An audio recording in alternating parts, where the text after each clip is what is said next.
Are there all-inclusive resorts in Costa Rica? Yes, but there aren't many. Costa Rica is not like Mexico, where all-inclusive resorts are like a dime a dozen. They're peppering the whole entire coast and you can just find them everywhere.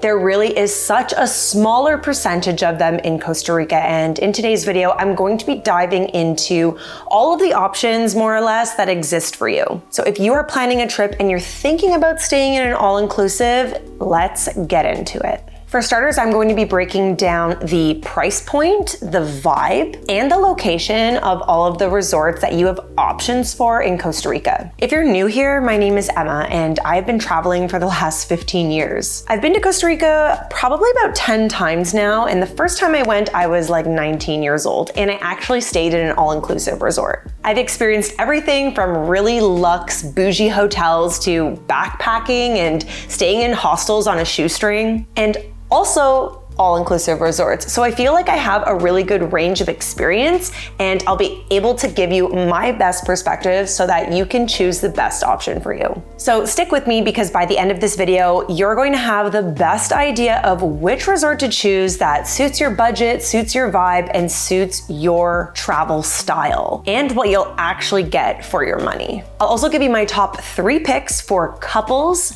families, and budget-friendly travelers. Okay, the first thing that you need to understand is where these all-inclusive resorts are located in Costa Rica, because location is everything. Depending on what city you're flying out of to get to this country, you kind of need to determine which airport you're flying into, and maybe you don't actually have that many options. There are 2 main airports in Costa Rica. There is Liberia, which is in the northern part, and San Jose, which is more centrally located in the capital of Costa Rica. So it's important to figure out which of those 2 airport options is going to be easiest and probably cheapest for you to get to, because they are really not all that close. And when you're thinking about location and accessibility, you need to understand where you're going to be landing so that you're not landing and then realizing, oh crap, I have like an 8-hour drive to get to this resort. So first things first is figure out which airport you are best to fly into. Most all-inclusive resorts are located in the Guanacaste Province,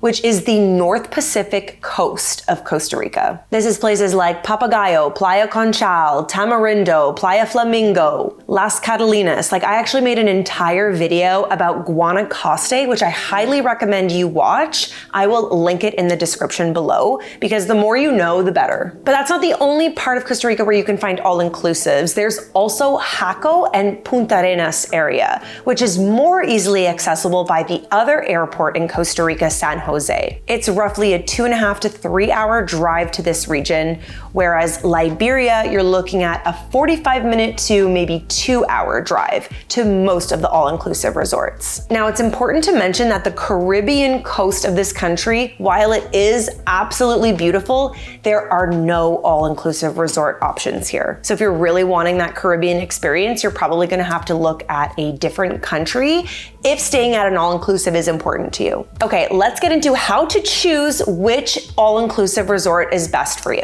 Now, as a little cheat sheet, probably 90% of all of these resorts that I'm going to talk about are located in Guanacaste, which means you wanna fly into Liberia Airport, or LIR as the airport code. If you're looking for super luxe, upscale, and quiet, you're gonna head to the Papagayo Peninsula. There's like super bougie resorts here, like the Four Seasons, the Ritz-Carlton.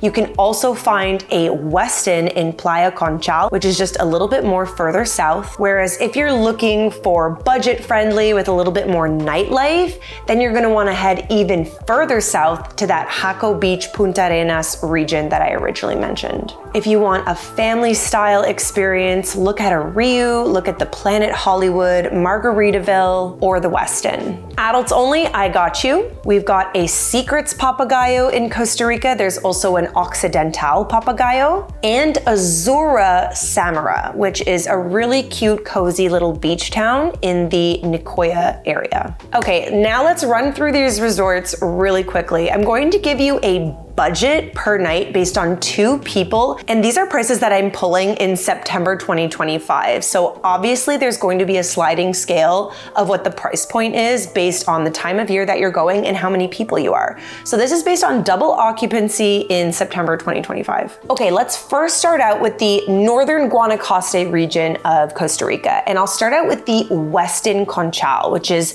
actually where I kind of stayed last year. In fact, I rented an Airbnb in this area, which was like perfect because we kind of got access to some parts of the Westin, but without staying in the Westin, if you know what I mean. So I didn't get the all-inclusive experience, but this is an absolutely beautiful part of Costa Rica. I think that Playa Conchal is like one of the most gorgeous beaches in this region of the country. So the Westin in Playa Conchal is a great option. It's super luxe, polished, they have golf courses, it's family friendly, amazing dining. And this starts at about $500 US a night. By the way, all the pricing that I'm gonna give you is going to be in US dollars. Then let's move on to Papagayo, which is the peninsula that has so many different resorts. Like this really is like the all-inclusive resort hotspot in the country. So Secrets Papagayo is an adult only resort. It's got these beautiful hillside bungalows, looks like very, very chic aesthetic, super romantic, and clocking in at about $680 a night.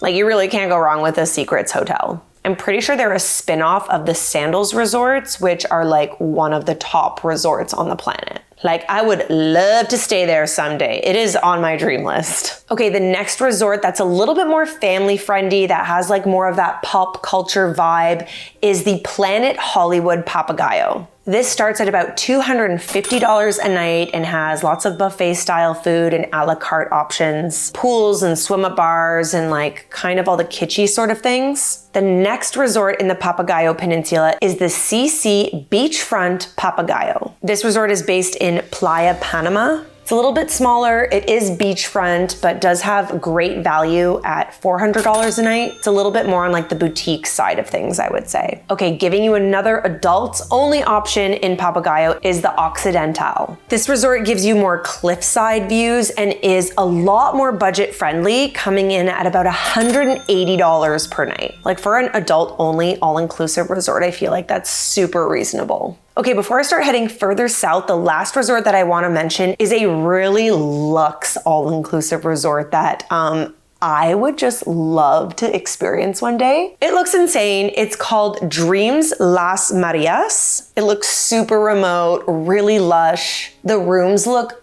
insane. The pool, the views, oh my God, it just looks unbelievable. And that's coming in at about $1,000 a night. So I would imagine that it's probably one of the top tier all-inclusives. Let's not forget about the Ritz and about the Four Seasons, which, you know, you're probably familiar with these brands. They are also located in the Papagayo Peninsula. So if you're really looking for something bougie and luxe, like you absolutely cannot go wrong with either one of those resorts. Okay, moving on to the Riu. There are 2 Riu resorts that are side by side.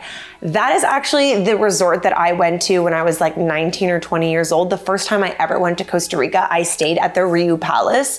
And at the time, they were building the second Riu beside it. So I got to experience that all-inclusive resort and it was really good. I remember at that time, it was like brand new and absolutely gorgeous, right on the ocean. I remember seeing sea turtles coming up on the beach and laying their eggs at night. Like it was just amazing. The Riu Palace and the standard Riu are both a little bit different. The Palace is a little bit more like luxe, a little bit more flashy, maybe better for like couples, whereas the standard Riu is more like family oriented. So depending on what's important to you, I think that those 2 resorts are like pretty standard. Okay, moving further down this Guanacaste coast, let's dive into the Margaritaville in Playa Flamingo. I really liked Playa Flamingo. I thought it was a cool area.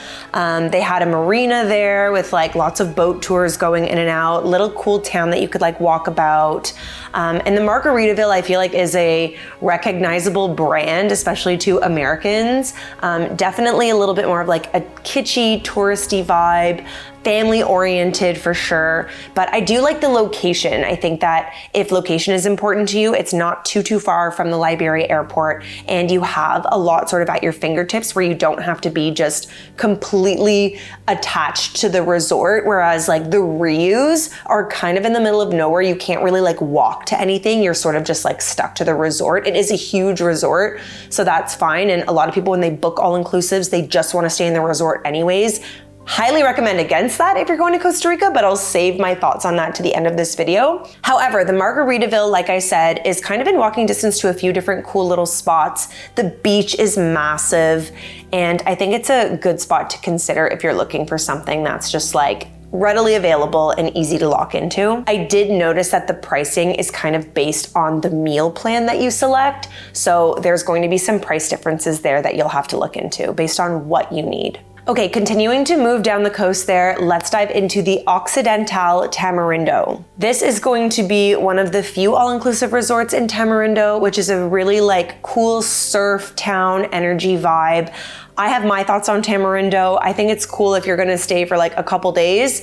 But this is another example of a resort that is in like a stone's throw to so many other little like restaurants and little like shops and coffee spots and little stores and things. Like there's lots to do in Tamarindo, so you're not just gonna be stuck to the resort. There's lots to see and do there. And the Occidental Tamarindo comes in at about $220 a night. Okay, the last resort that I'm gonna mention in this region is the one that's located in Santamaria called the Azura Beach Resort. This is a boutique style, adult only beachfront resort in one of my favorite beach towns, Santamaria. Now this is about a 2.5-3 hour drive to get to, so keep that in mind if you're traveling. But I do think that it's worth it when you get there. Santamaria is kind of like this cozy, sleepy little beach town that's actually grown quite a bit over the last 8 years. I've been going there for years.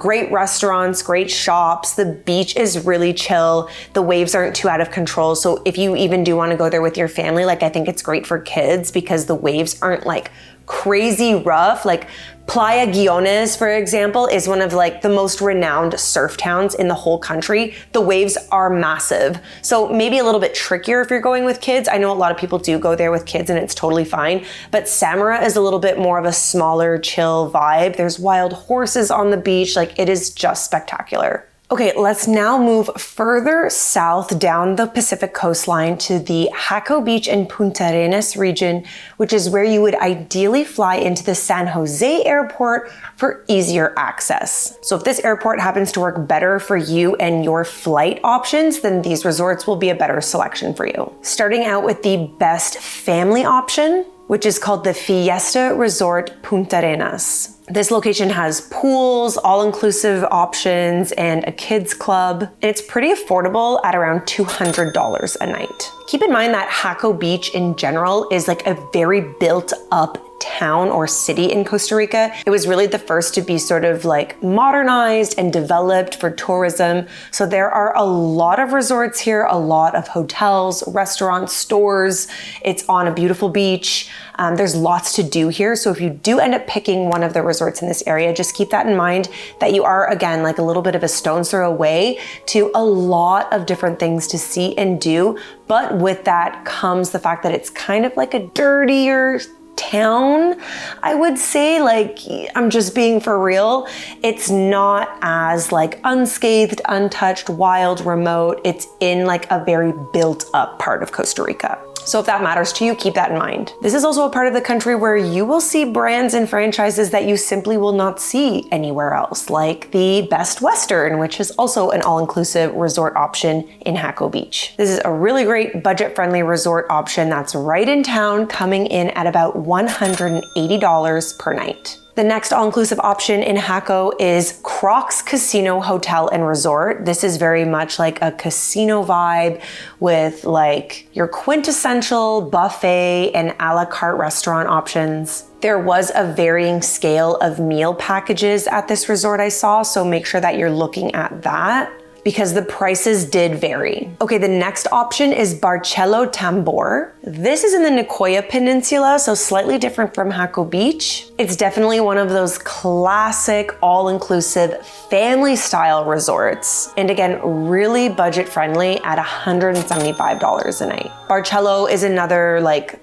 standard all-inclusive brand, so if you've experienced that brand before, I would imagine it'd be quite similar here in Costa Rica. I think it's important for me to just mention that what all-inclusive means in Costa Rica is typically like your standard buffet meals, a la carte restaurants, standard alcohol and non-alcoholic drinks. Also things like non-motorized water sports like kayaks and sup boards are probably included, maybe even bikes in some cases. But if you're looking for excursions, premium liquor, things like entertainment and kids club are all generally included in all-inclusive resorts in Costa Rica. But if you're looking for things like premium liquor, room service, spa treatments, those are all, of course, going to be an additional cost. And some all-inclusive resorts like Crocs Casino and Margaritaville have meal package add-on plans. So definitely make sure that you're reading the fine print whenever you are booking an all-inclusive resort to make sure that you're paying for exactly what you want and there's no surprises. Okay, I've made this super quick price ladder from budget to luxe with all of the hotels included so that you know where you're gonna kind of play ball. Okay, for budget, which is $175 to $250 per night, we've got the Occidental Papagayo, the Occidental Tamarindo, the Barceló Tambor, and the Best Western Jaco. Oh, and the Fiesta Resort. The mid-range price options, which is $250 to $500, is Planet Hollywood, the CC Beachfront, Riu Palace, and Crocs. And lastly, the luxury price range is going to be $500 and more, which brings us to the Westin Reserva Conchal, Secrets Papagayo, Dreams Las Mareas, the Four Seasons in Papagayo, and the Ritz-Carlton. So I hope that that helps you in determining where to best spend your money. Now let's talk about overall vibe, because the north and south are definitely a little bit different. Like I said, Jaco Beach, which is in more of the southern part of the country, has a lot more nightlife. It's more built up. There's a lot more to do, I guess. Well, at least a little bit more accessibility for things to do. You're not really going to get that like quiet, secluded, remote experience in this region. It's closer to San Jose, it's definitely more budget friendly, and they have more of like a dark sand beach here. Now in the most northern part of the Pacific coast in Guanacaste, the Papagayo region, which is like Playa Conchal and the peninsula in general. Playa Conchal is like the closest white sand beach I would say that you can get. It's really calm water, super clear, like I stayed there last year and it was absolutely beautiful. Like I also went there 15 years ago and it really hasn't changed much more than it has just become a bit more developed. And it's called Playa Conchal because the beach itself is made up of all these crushed up little shells, and Conchal means shell in Spanish. This region is a lot more upscale and it's closer to the Liberia airport. And then going a little bit further down south from Papagayo, still your closest airport is going to be Liberia, is the Tamarindo region, which definitely has a lot more nightlife. Surf is fantastic in Tamarindo. Like if you really want to surf and you really want to have like that surf culture experience, that would be one of the places to go. Samara is also really good for that. Playa Guiones, except there aren't any all-inclusive resorts in Playa Guiones, but it's still worth it to check out if surfing is really important to you and you're going to this area. Tamarindo and Papagayo is just like luxe, higher budget, so definitely something to consider. Okay, my last few things that I want to mention are mistakes that you really do not want to make when you're booking an all-inclusive, and this was a mistake that I made like 15 years ago, is make sure that the hotel you are booking is not under construction, because when I booked at the Riu, again 15 years ago, they were building the palace right beside the resort. So literally we were just like living in construction the whole time. It was not a vibe. So I highly recommend just double checking to make sure that the resort you're staying at or the Airbnb or the hotel, like no matter what your accommodations are, it goes a long way to ask, hey, is there any construction going on at the hotel right now that I should know about? Because if there is, I promise you that is going to change your experience drastically. There is nothing like landing and getting to your resort and then realizing, oh my God, I'm gonna be listening to construction for the next 7 days. Like, no, you will wish you had asked earlier, so make sure that you check that out. You also want to make sure that whatever airport you're flying into, that the resort you're going to after that is easily accessible. Don't be flying into the San Jose airport, but then your resort is in Guanacaste, because that's gonna be like a 6-hour drive in either a really expensive taxi or just in general, a really long car ride, which is like the absolute last thing that you want to do when you're landing. You just kind of want to get to where you're going, right? And then finally, don't make the mistake of assuming premium is included in your all-inclusive. Like if you're somebody that really wants to enjoy the higher end liquors, wines, and that sort of thing, like chances are it isn't included, or there's like a meal package that you have to upgrade to. So just make sure that you're looking for those fine details when booking so that you're not left disappointed when you arrive and starting your vacation, right? Okay, so now these are my top 3 picks for couples, families, and travelers on a budget. For couples, I'm going to recommend The Secret's Papagayo or Azura Samara. I think that you will be so happy with either one of those options. When I'm traveling as a couple, I'm always looking for adult-only resorts. Like the first time I actually stayed in an adults-only resort, I didn't think that I would appreciate it as much as I did, but oh my God, it makes such a difference when there aren't families and kids running around. It's just like a totally different elevated vibe in my opinion. But if you are going with your family, then I definitely recommend the Westin Reserva Conchal. I went to this resort last year and the beach is absolutely spectacular, totally family friendly. You will be so happy with the pool options. The gym is gorgeous. All of the dining options are stunning.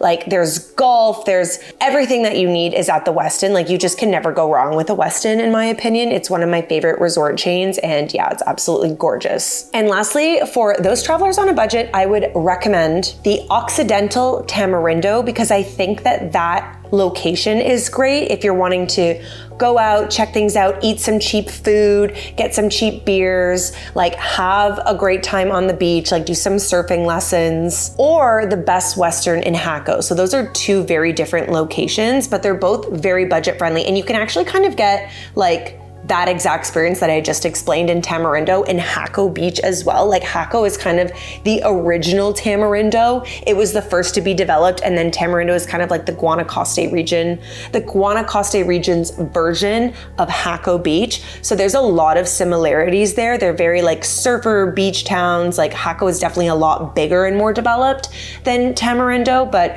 you'll get more of that budget nightlife vibe there. Okay, and my last tip and my final thoughts on this topic is I am not an all-inclusive girly. I'm simply not, especially when I'm going to a place like Costa Rica. Like I totally understand that turnkey experience of not wanting to worry about accommodations and food and transportation and activities. Like they kind of all fall under that umbrella of an all-inclusive resort. Like I totally get that, especially if you're traveling with a family. Like you kind of just want to like land, plant your butt and have stuff figured out for you.